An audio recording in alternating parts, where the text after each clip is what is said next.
We begin tonight with an update to the time at which hell will officially freeze over. You will remember that Republican Senator John Cornyn of Texas said this week that Republicans would fight health reform with their last dying breath. He said, quote, "till the bitter end, till hell freezes over and we're skating on the ice." Yesterday, Republicans decided that instead of that time being as late as they could possibly push it, which would have been sometime between 7 and 10 p.m. on Christmas Eve, they decided they were maybe interested in knocking off a little early, and they moved the vote to 8 a.m. instead of 10 p.m. We led this show last night by telling you that that was the time that hell was going to freeze over. In case you were planning on lacing on the old hockey skates and going for a twirl, I have to tell you there's now been a change of plans. Today, Republicans agreed to cave a little bit further. The vote has been moved up even earlier than that. It's now 7 a.m. instead of 8 a.m., which means that unless you're an early riser, by the time you wake up tomorrow, in all likelihood, health reform will have passed the United States Senate. Now, that doesn't mean it's ready to be signed into law, still a ways to go, but this is one giant, previously insurmountable step toward health reform being a done deal. That fact, that unavoidable reality that it is going to pass, has not, however, stopped some forces on the right who are hoping to wring maximum political benefit out of this from throwing up one last-second, at-the-buzzer, desperate Hail Mary attempt to stop it. They have decided to go back to the idea that health reform is really a secret plot to kill old people. The death panels, they're back. There are death panels back in this bill, and this is what Harry Reid says cannot be repealed. The death panels are back.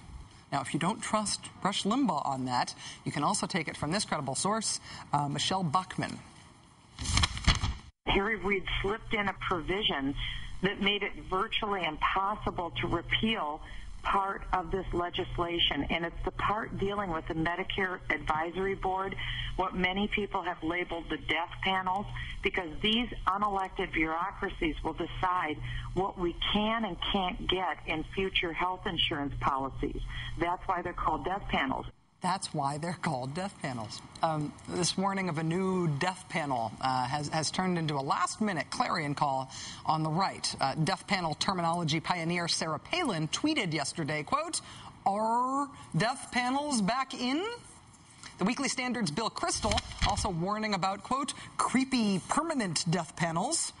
And you know that it's reached its apex as a new right-wing talking point when the good folks at Fox and Friends get schooled on the matter by Dick Morris. They're going to be saying, no, you can't give this person a hip replacement. They're too old. And no, you can't treat this person with colon cancer with the best drug available. I know it increases the chance of his dying, but it's beyond the cost parameters that we're prepared to allow. And this will be done by this federal board, which is really the death panel that Sarah Palin was talking about. See, Sarah Palin was right. So says Dick Morris. You may be shocked to hear that what they're now pushing as the new death panel actually is made up. What Sarah Palin and Michelle Bachmann and Rush Limbaugh and Dick Morris and all the rest of them are talking about is something called the Independent Medicare Advisory Board, which is, as it says, an independent advisory board on Medicare.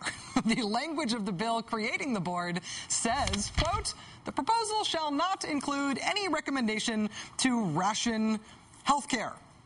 And naturally, the right has decided that that's the smoking gun, that this is all about rationing health care. See, as usual, the truth lies in the fine print, where it says, shall not. Maybe that not is written very small. Now, why turn back to the death panels idea?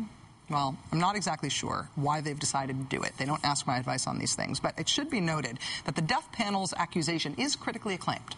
The original round of death panel claims were christened by PolitiFact.com as Lie of the Year for 2009 in politics.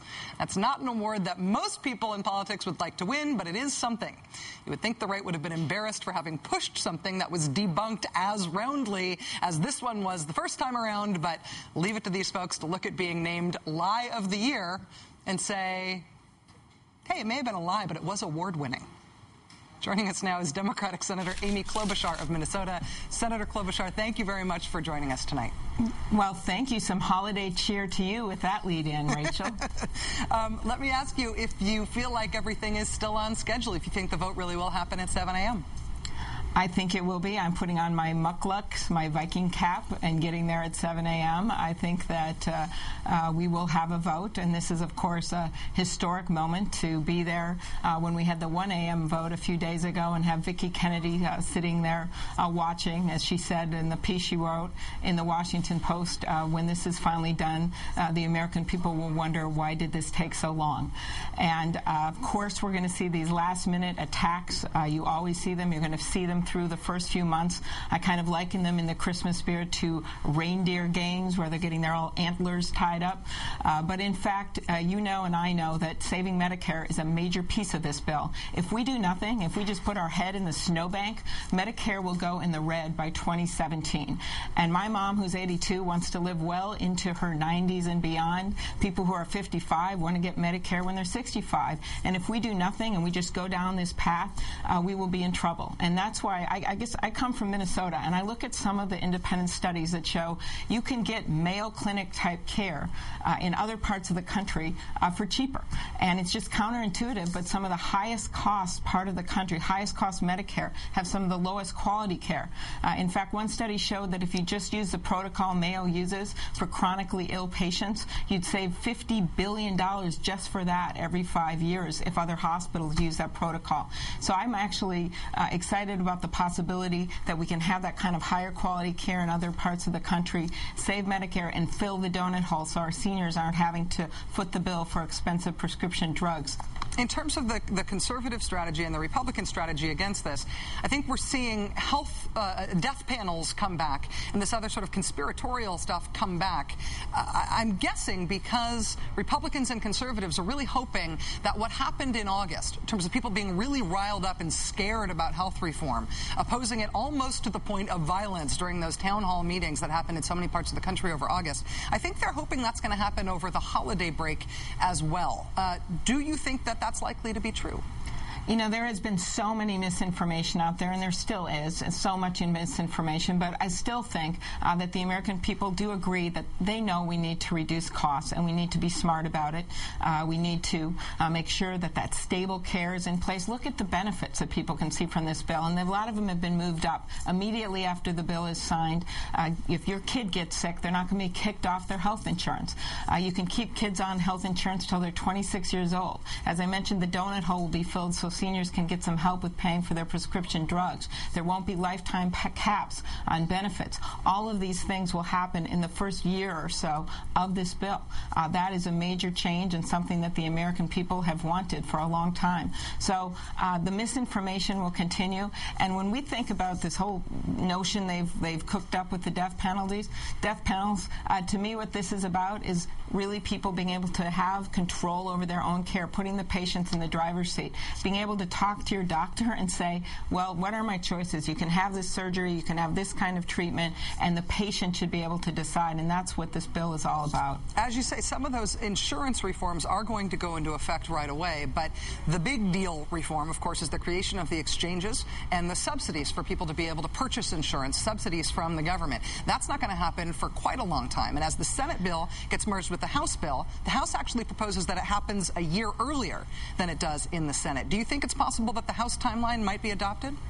I really hope so. I think there's some good things in the Senate bill. There's more cost reforms that I really want to see, and things that are in the House bill that move up some of these benefits are also very good. And you also have to remember that these exchanges, some of the small business tax credits that we added in the Senate that really helped to defray 35% of employee health care costs for small businesses, those start right in 2011. So by melding these two bills, I think we could get a very good final product, but there's still a lot of work that needs to be done. One Minnesota question for you. As a senator, your constituents include all of the constituents of Michelle Bachmann. And Michelle Bachmann has been one of the members of Congress who's been most responsible for advancing some of the most conspiratorial and, in many cases, totally untrue things about health reform, including the death panel idea, as you just heard in the introduction. What do you think is going on with her in terms of her politics on health reform, and how do you reach across the Michelle Bachmann divide to reach those constituents who are also yours? Well, you'd have to talk to her. Hopefully she'd come on your show sometime, sure. Rachel. You never know. You can dream. Put a little wish in your stocking. Okay, but what I do think, I will talk about her constituents. They are very cost conscious. They're very focused on making sure that we're not adding to the deficit. And one of the good things about this bill, $132 billion saved in the first 10 years, $1.3 trillion on the next 10 years saved on the deficit. I wouldn't be for this bill if it added to the deficit. We can't afford to do that. And so health reform is one of the main ways that we can go toward reducing some of the costs in our country that have been really dragging us down. $60 billion a year wasted on Medicare fraud. Checks that should be going to help our seniors have been going to con men that set up stores and shops and storefronts that say, you know, doctor, and there's no doctor there. They're stealing the money. This bill has increased criminal penalties for Medicare fraud. It actually allows for getting out of this antiquated system and do direct deposit.